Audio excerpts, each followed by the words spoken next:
All right, Grasshoppers, we are going live today, right now, 10:30. We want to try to keep our schedule. Kevin Allen is back home in Michigan. He's done his tour of Broadway, but he had a doctor's appointment today. But I want to make sure we get on. Big win by the Rangers last night. Again, that game, I think, went more like I thought was all the games were going to go throughout the playoffs. Was Shesterkin really holding the fort. He let in kind of a leaky goal there, the second period, I think it was. But other than that, he was spectacular. But same thing, Rangers, they were doing the third period. They were sitting back and playing defense. They got a little bit of offense going and obviously scored an empty net goal. Again, missed another open net. This time it was Chris Kreider. Missed an empty net, would have sealed it, but ultimately they scored another empty net goal. So that's two empty nets. It would have made a big difference to you. You think back to that first game with Kaapo Kakko, if he'd put that puck in the empty net. I think that game would be a lot different. Again, ultimately, last night didn't cost them. They ultimately won the game. But great. I was down at the whole game, and what a fantastic atmosphere. The crowd was into it from start to finish. You just feel the tension, right? As they get up in the game. Great goal by Chris Kreider to score. The second period, they're going over the corner of the shoulder of the goaltender, Garanta. But I was talking to a lot of fans who were over at Six Pennsylvania. It's a nice little bar restaurant they've got over on 31st. And talked before, and I think everybody pretty much agreed that if they're going to win, they had to get Kreider and what's you call it, the centerman there going. Yes, black shirt. I even had a black shirt on yesterday. It's like 95 degrees there. Wearing a black suit in Manhattan too, so it's all black all the time. So Zibanejad, I'm sorry, I don't know why I couldn't think of his name, but they had to get Zibanejad and Kreider going. And Panarin as well. He made a really nice pass in the power play to set up the goal that they scored. And then Kreider with that fantastic play. So again, both those guys still, I don't know if they're hurt or what, but they're not at 100%, but they played well enough. Hedl was unbelievable last night. Lafreniere was hitting everybody. The young kids are really playing well. The defense played well. I was down, we were throwing T-shirts. Stefan Matteau and I were at the start of the third period, so we watched the third period from down at ice level. And you could really see Lindgren is just an absolute warrior. And I've said all along that I wish he was bigger. But you know what? He is what he is. He just gives you everything he's got. And his size is what he is. He was just, last night was unbelievable. And obviously they're getting aggravated with him too when after at the end of the game there. So great game, great atmosphere. The fans were into it totally. The fans played a big role in the game. As we were sitting in the seats there, and the two guys, it was a whole group of guys up behind me, and they were funny. You could tell they go to every game, and they had nicknames for all the guys and everything. So it was great atmosphere. So I got to tell you, like going around the league, the two series that really surprised me right now is the way, not that Tampa's winning, but it seems like they're dominating Florida. Florida has lost 5-1 last night. We'll go back to those other series, but I was waiting for Susan to jump in here. Got to love Gallant yelling at Tony D the other game. He told him to shut the F up. Yeah, that was pretty good. Because Gallant, he's always that voice of reason and calm and everything. He wants his guys to play nice and calm, got to control. He wants to play hard and everything, but he'd had enough. And I think he was angry. The old school way was that if a game like that got out of hand, you'd expect one team or the other to try to send a message, which I don't know if it ever worked. They were really, Philly was famous for that. Sometimes the Islanders did it, but I think that's what it appears. That's what Carolina was trying to do last night, but I just don't think that works anytime soon. So go back to those other series. Hold on. Let me touch on one thing what Brian Duffy says here too, sticking with the Rangers. Igor can be expected to sustain the barrage of 43 shots. He can. That's the thing. I actually think he's better when he's got more shots. He's one of those goaltenders. And man, he was in his zone last night. That's why it's so surprising. He let in that one goal that clearly he should have stopped. All NHL goals should have stopped that one, but he's just so good the rest of the time. And it's really some point. They did a really good job playing defense. A lot more hitting by the Rangers. A lot more tighter checking. When you're down at ice level, you can really see that everything was buttoned down pretty good. So, any chance night starts tonight for Buffalo or for Florida? I think there is a chance. They've got to do something. I mean, if they lose tonight, obviously the series is over with. To go 4 straight against Tampa. Listen, give Tampa a lot of credit. They're reminding me more and more of the Islanders back in the early 80s when they were winning all their cups. That, they sometimes they're the best team in the league, during the regular season, and they win it. You expect them to. Other times they didn't have maybe the best seasons, but they always end up winning. And that's the way Tampa is right now. They know how to win. It just, they again, did not have the best show, or best regular season, but I like this too. Yeah, Kevin could make it, and we're gonna have him back on. But I do find it's more fun for you guys, I think, to be interacting more. So we'll do more of this stuff. Yeah. Oh, that's true. Good point by Susan. I'll tell you, the fans play a big role. So I've said this before. Playing at Madison Square Garden is fantastic, but it's also, especially as a young player, you just don't appreciate how much the Rangers mean to Ranger fans. So when things don't go well, the Ranger fans, you can feel it in the building. They're not mad at you. See, what we thought was when we were younger was that they were mad at us. And I understand now the Ranger fans aren't mad at the team. They're disappointed. They want the team to do well. So when Igor let that goal in, to Susan's point, they started chanting his name right away, the Igor chant, which was pretty cool to see. That obviously they see how important he is to the team. As much as they were disappointed with the bad goal going in, the Ranger fans were so supportive of him. So it was pretty good. And it's interesting too. Stefan Matteau and I, we were throwing the T-shirts up, and there's a whole different angle, right, when you're throwing the T-shirts there, but you see how much the fans are into it. And, it was a great night. And then the other game yesterday, so we touched on the Florida-Tampa series. The other game, the Edmonton Calgary one, that surprises me too that Edmonton won. Not that Edmonton isn't a good team. They got Draisaitl and McDavid there, but Kane scored a hat trick last night. And we talked about that a lot before when they were signing him. I'm a huge fan of Kenny Holland, who had been the longtime general manager of the Detroit Red Wings, who's now the GM in Edmonton. And we're friends, a huge fan of him, the work he does. But I didn't agree with him signing Kane. I thought he'd be too much of a distraction. It appears that he is not a distraction at all and is playing fantastic hockey. He's a big, intimidating guy. And scoring goals too, so that was surprising. Let me see what we got here. Scott Fletcher writes in here. Tampa's lucky to draw. Leafs first round always lose. Florida won the President's Trophy, which is cursed. Easy pass. Yeah. Oh, no, you're really sarcastic. I agree. Yeah. Yeah. I don't know. I don't know if it's as much that Florida's not playing well, or if it's just that Tampa's so good. Vasilevsky, same thing as Shesterkin, was unbelievable. Susan, I'm going to throw Susan up here too. Reaction to Lucic. I read about it. I didn't actually see the hit. It sounded like it was a pretty nasty hit. We'll see whether it's suspended or not. But see, here's an interesting point here too. Hold on here. I want to put this up here. So this has to do. Anyone else disappointed that Reeves didn't go after Domi? He was on the ice and seemed to hesitate and waited for the linesman to step in. So Reeves is a heavyweight. And there's really not many heavyweights left in the league now. Domi is really not. He has fought before in the National Hockey, but at best, I think you'd call him a lightweight. For Reeves to go, I hear what you're saying. You'd want him. I was hoping he'd at least say something to Domi, but for him to go fight Domi, he run the risks of getting hurt, getting suspended. It's playoff time. It was a close game. They want to win. I know the game was over with and you want them to do something, but I just, there's no advantage to Reeves.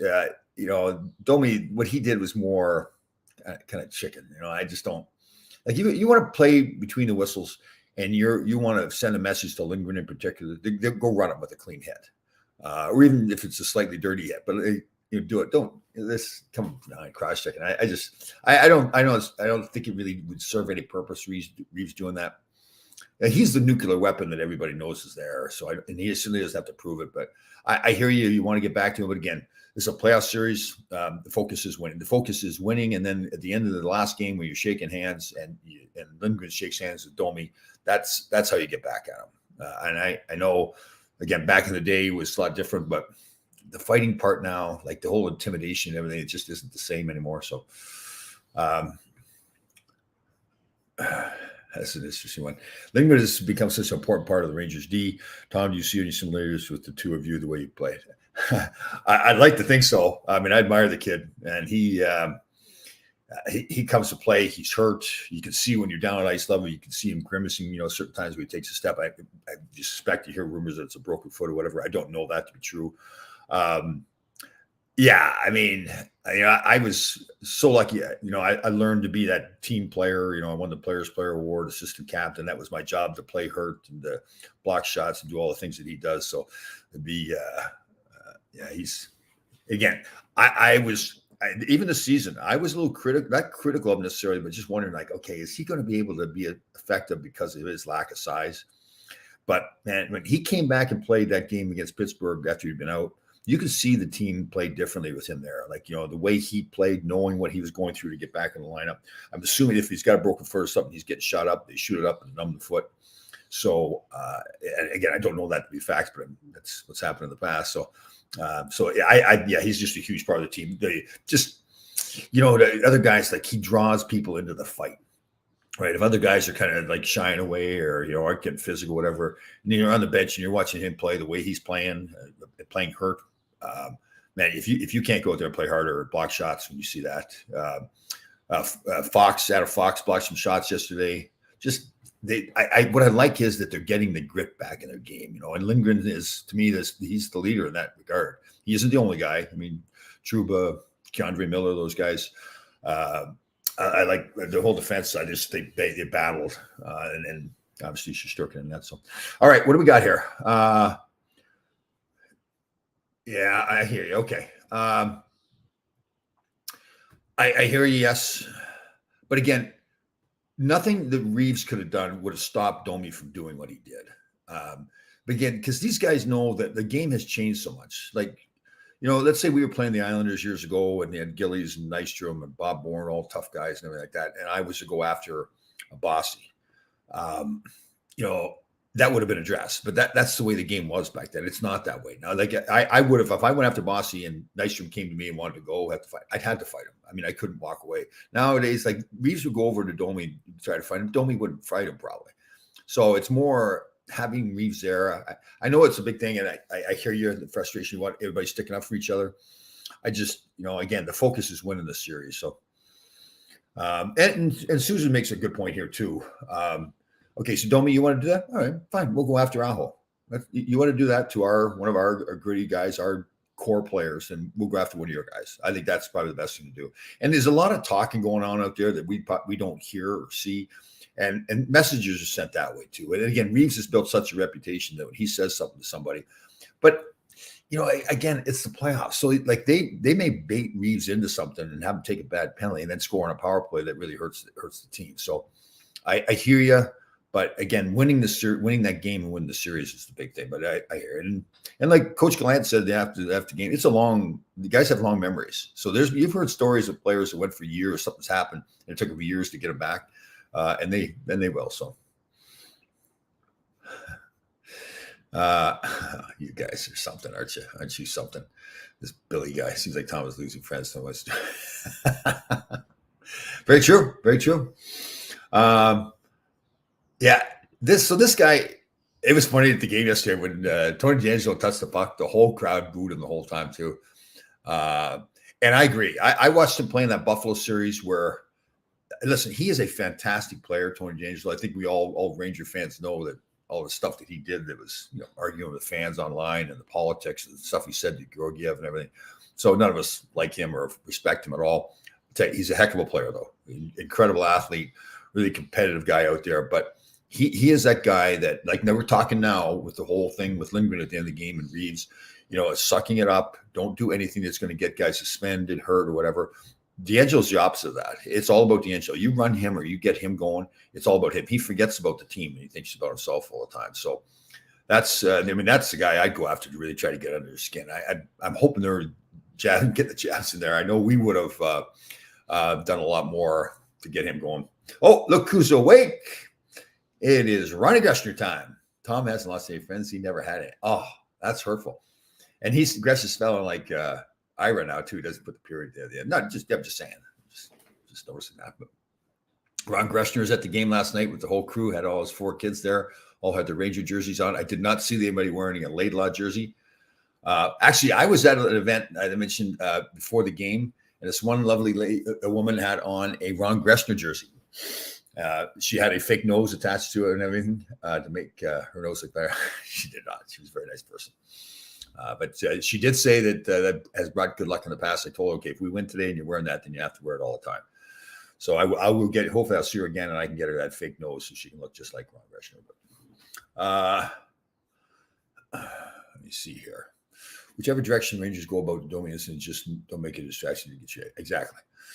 And that's exactly the point. That's what Domi's looking to do, right? Obviously, that's Ty Domi. So anybody remembers Ty Domi, who played for the Rangers, Toronto. I can't remember where else he played. But that's, and Max is a good little player, a really fast kid, and he's fought before, so he clearly knows how to fight. But he was out there to stir the pot. He's out there to do something, and if you react to it, and then he's won. He's done what he wants to do. So, what we got here?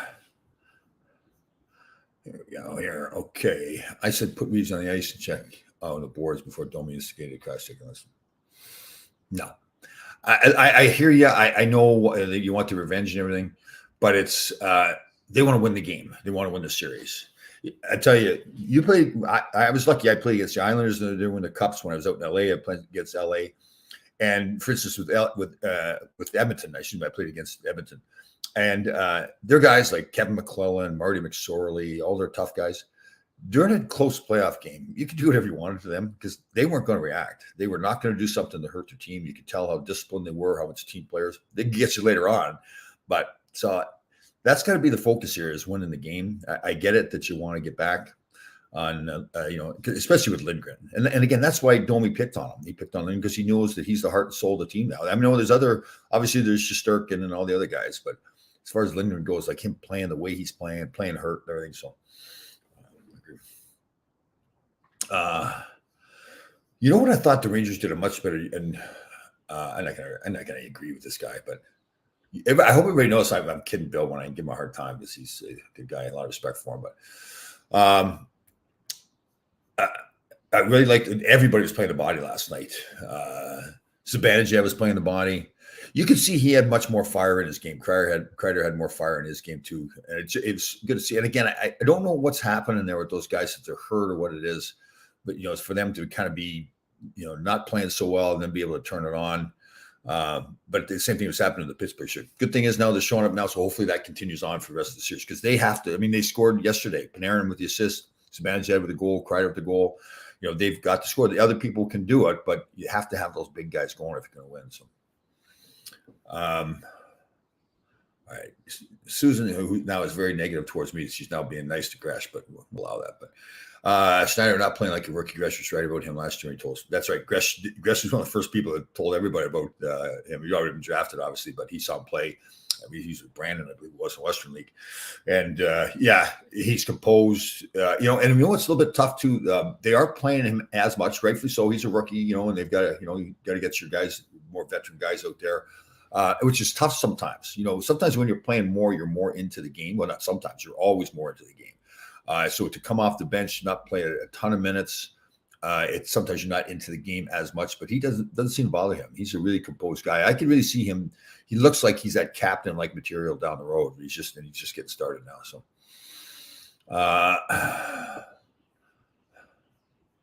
okay. So at least Gresh is honest. He's taking. He's passing on the credit where it deserves. It really wasn't Ron. It was his son Ashton. We got to teach Gresh how to spell, though, right? With the periods and all that kind of stuff. So Gresh, there's a button on the keyboard there, and it's got a period there. So you push that right at the end of the sentence, and then all of a sudden that period will pop up. This is pretty funny. So Kreider, late in the game, they had pulled the goalie kind of early too, with over 2 minutes to play, and Kreider had what looked like a pretty easy goal that maybe Gresh could have even scored. But he missed the net. After the game, somebody asked him about, I think it was Gallant's reaction to what happened. And the reporter, I think, was referring to the empty net that Kreider missed. He was referring to the interaction with D'Angelo and what Domi did. But Kreider kind of made a joke about it. Well, he was kind of upset about me missing the empty net too. So it's kind of funny. But let me see here. I did not see this play. Lucha's hit was not a running the goalie penalty. Breathe was a power player. Okay, Ron, I'm not quite sure what you're saying there, but I didn't see it. So the Lucci Tit, was that on the goaltender? I guess that's the question, wasn't it? And will he get suspended? Again, I have not seen it yet. I read about it. The hit. I did. Again, I just read the headlines about the hit. I did. It didn't seem from the article I read that it was a suspendable play. But good hockey again. The Ranger game, being at the Garden. I know the Garden's always rocking like that, but it was quite an experience yesterday being at that game. Of course, Gresh was holding court down there in Delta Club.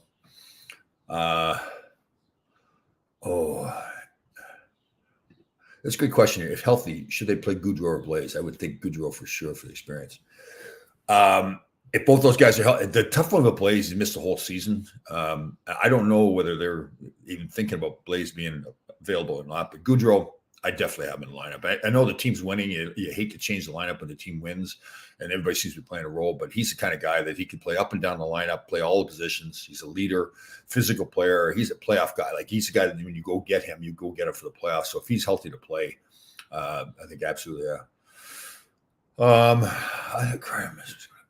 yeah. I mean, so when Kreider missed that net, it is still, I think it's still like 2 minutes to go in the game, and he missed the net. I had the same feel. I think everybody in the building did, like, oh God, that's going to cost us, because they came right back towards the circuit and had opportunities, but ultimately didn't score. And we scored. Rangers scored. So I miss going to games. Well, okay, it's all about Bill now, right? I miss going to games. Like, okay, Bill, it's a team game, all right? Rangers just won. We're up 2-1. Don't be thinking about yourself all the time. Let me see here. What do we got here? It was great to see the fans guard chain you. Yeah. Well, we touched on that. Yeah. But that was great. And we touched on it too about, listen, the Garden fans are fantastic, but as a player out there, especially a younger player, you don't always understand the fans, and you think that they're mad at you when you can just sense it in the building. But for them to now realize, okay, we need to cheer on this goaltender because he is it for us. He's a super important part of the team. So they started cheering his name after he let in kind of a bad goal, where it was a bad goal. And he messed away. It's like it didn't even affect him too. That's what you worry about a little bit sometimes, because even after that Pittsburgh series, you saw a little crack in the armor of Shesterkin's confidence. And I thought that was one of the key things he had during the regular season, not just his ability to play the game, but the way he played them mentally, that he was strong mentally, didn't let things bother him. And it seemed that stuff didn't seem to bother him a little bit in Pittsburgh, but last night he was fine yesterday afternoon. Let me see here what we got. I've noticed that the ref has blown the whistle at least 3 times after Rangers win a face-off. I have not noticed that, Russell. I have noticed the Rangers just have not been good in the face-off circle, winning face-offs. And again, that isn't just the centerman too.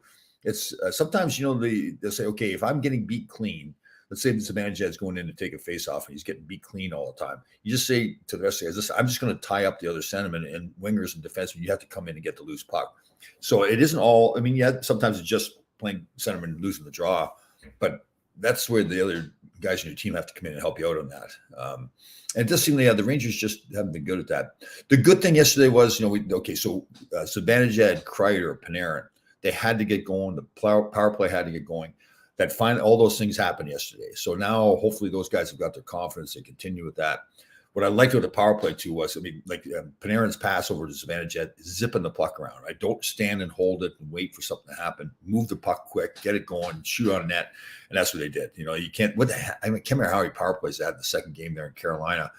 And to me, that's one of the reasons they didn't have all those power plays and then not get any power play goals. That really hurts. So, let me see. Here's a good question. Hot day in New York City. How does it impact the ice quality, if at all? I don't think it does, really.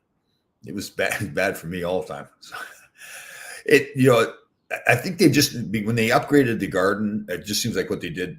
I think back when we played, I'm trying to think during playoff games and hot days, the ice more got bad because there's so much activity. When we played, they had the circus in there sometimes. The circus going on during the day, and then you're playing an 8:00 game at night.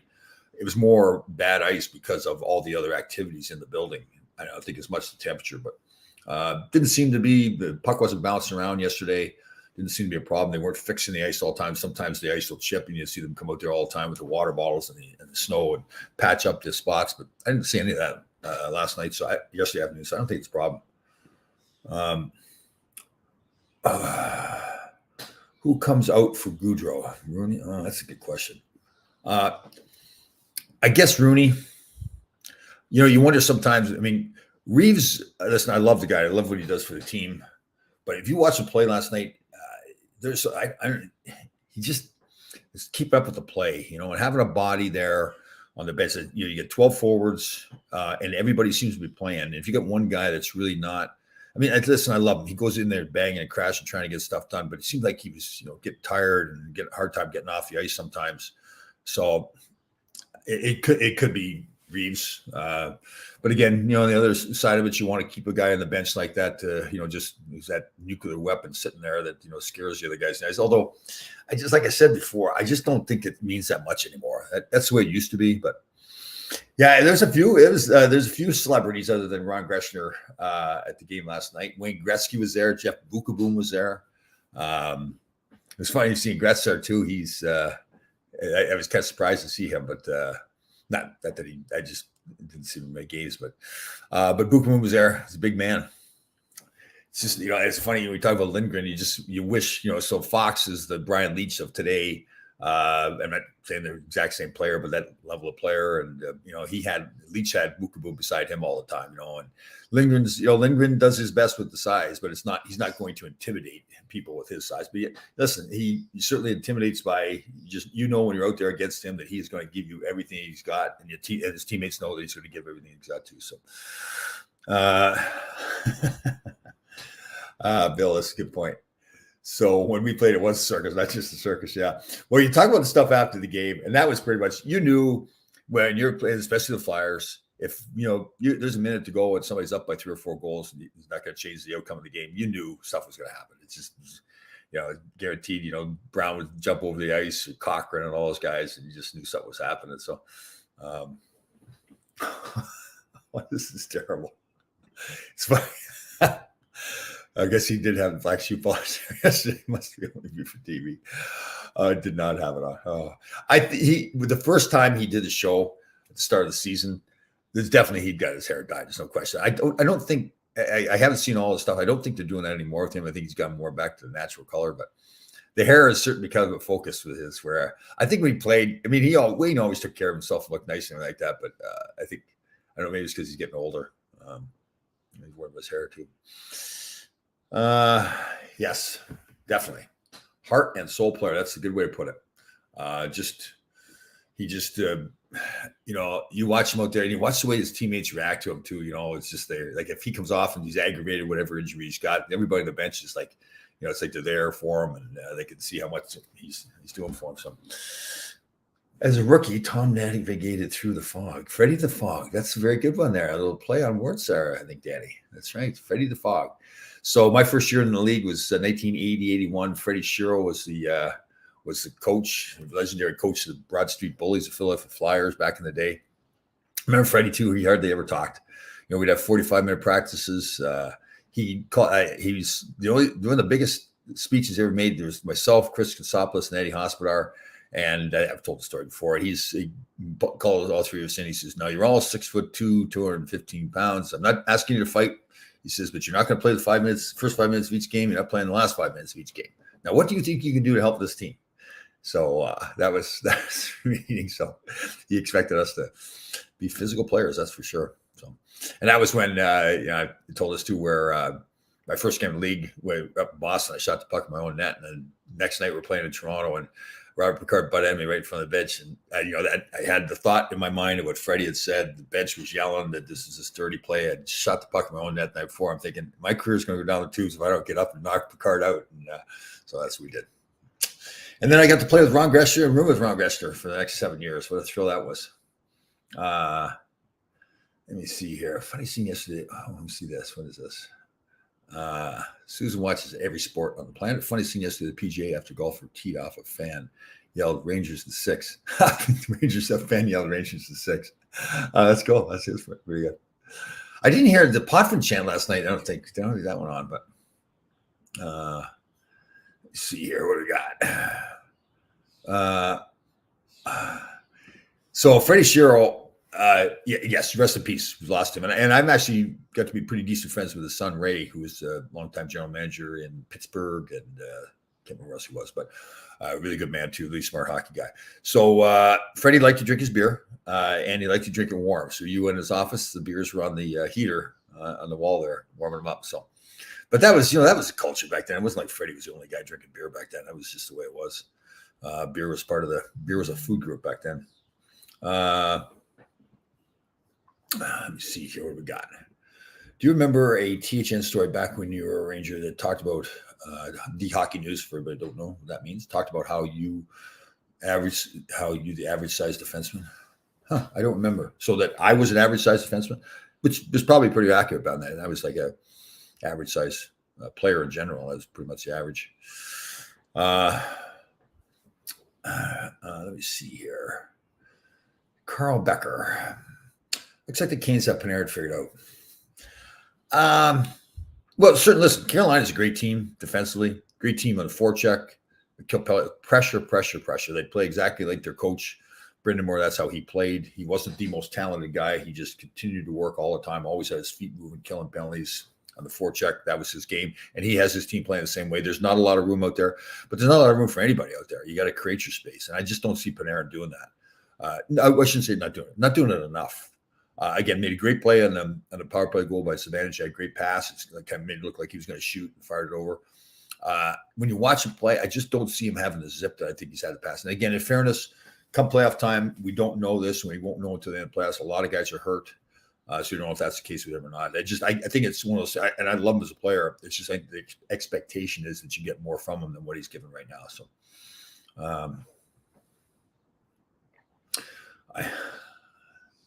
let me see here what we got. Like I said, we're going back in the day. What about smoking, Tom? I never smoked, but yeah, there was a lot of smoking.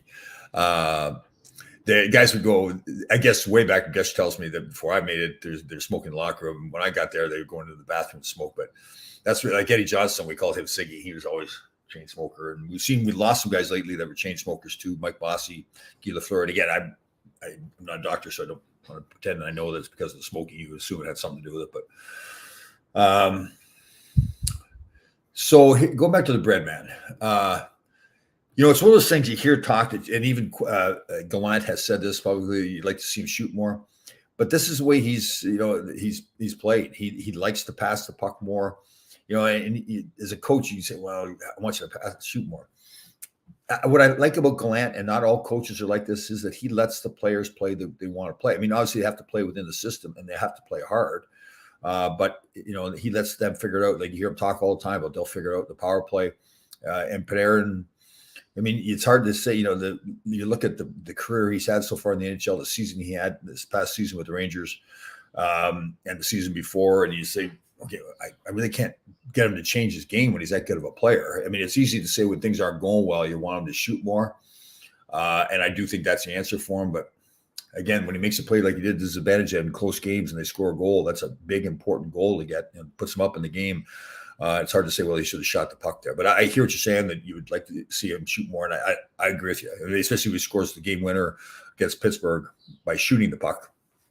But he's a heck of a player. I just, again, they're doing a great job against him. And I just don't, for some reason, he's just not getting the most out of his game right now. Well, just so Mel is working on his own show behind Tom's back. So everybody doesn't know, we have our Thursday show that Larry Melnick is on. Actually, Larry Melnick thinks that any show he's on is his show, so it doesn't change too much. So let me see here.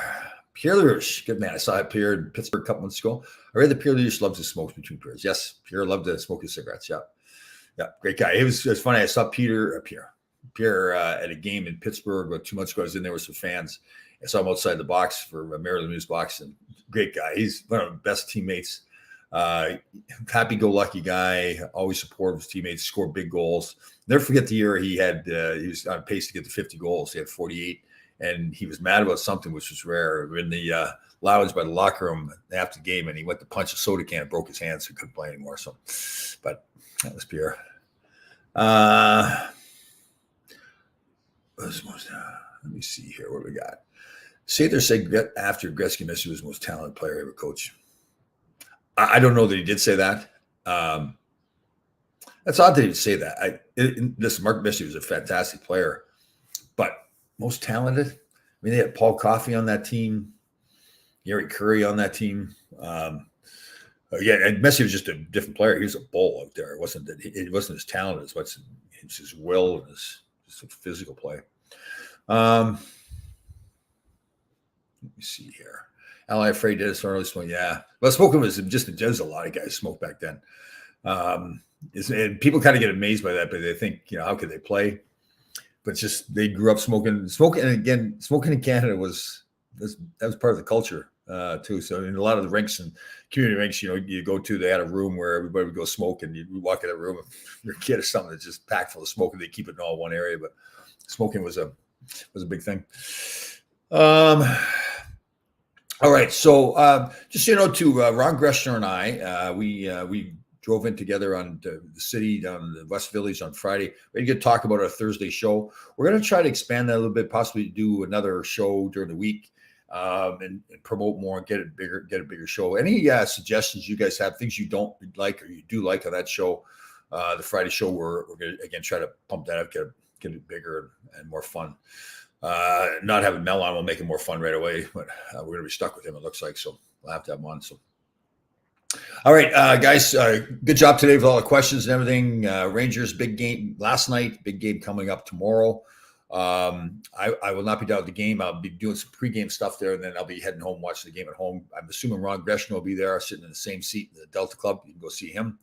Listen, as long as the key players to me, obviously Shesterkin, you get Foxland and all those guys, but you have to have Panarin, Kreider, and Zibanejad going. They were going yesterday. They can still do better, but they have to be going. And again, it's going to be a tight game. I expect the Rangers and Carolina to come up and play the same way. No surprises.